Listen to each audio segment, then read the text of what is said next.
আসসালামু আলাইকুম। মালটা গাছে সার প্রয়োগ করে দেখাবো। এটি আমার হচ্ছে 12 মাসি একটি মালটা গাছ।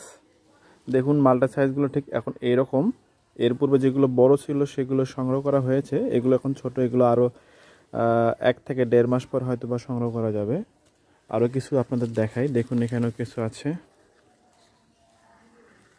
এখন আমি এই মালটা গাছে আপনাদের সার প্রয়োগ করে দেখাবো। দেখুন আমি এখানে রাসায়নিক সার প্রয়োগ করব। কিছুদিন পূর্বেই এখানে জৈব সার প্রয়োগ করা হয়েছিল। তো রাসায়নিক সার হিসেবে আমি এখানে 4টি সার নিয়েছি।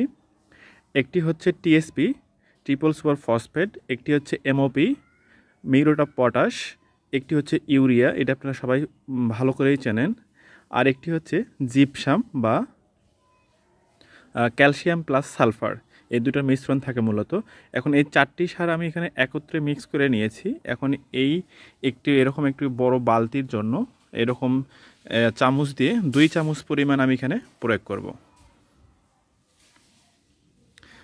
গাছের আগে থেকে গাছের মাটি একটু আলগা করে নিয়েছি। দেখুন আগে থেকে আমি গাছের মাটি আলগা করে নিয়েছি যাতে সার প্রয়োগ করতে সুবিধা হয়। এখন আপনারা অবশ্যই এই বালতির অর্থাৎ বালতির কিনারা দিয়ে সার প্রয়োগ করবেন।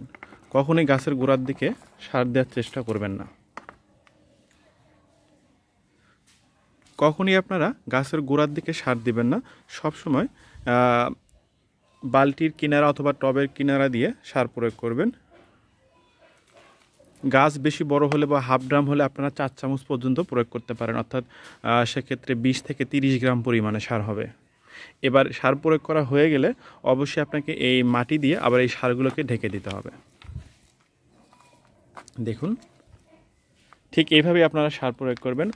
আপনারা চাইলে যারা কম্পোস্ট সার প্রয়োগ করতে পছন্দ করেন, আপনারা চাইলে কম্পোস্ট সার আগে প্রয়োগ করবেন, তারপরে রাসায়নিক সার প্রয়োগ করে মাটি দিয়ে ঢেকে দিবেন। যদি মাটি শুকনো হয়ে থাকে সেক্ষেত্রে অবশ্যই পানি দিবেন, আর যদি মাটি এরকম ভেজা থাকে হালকা, সেক্ষেত্রে পানি দেওয়ার প্রয়োজন নেই। 2-1 দিন পরে আপনারা পানি দিয়ে দিবেন। তো ধন্যবাদ সবাইকে। আসসালামু আলাইকুম।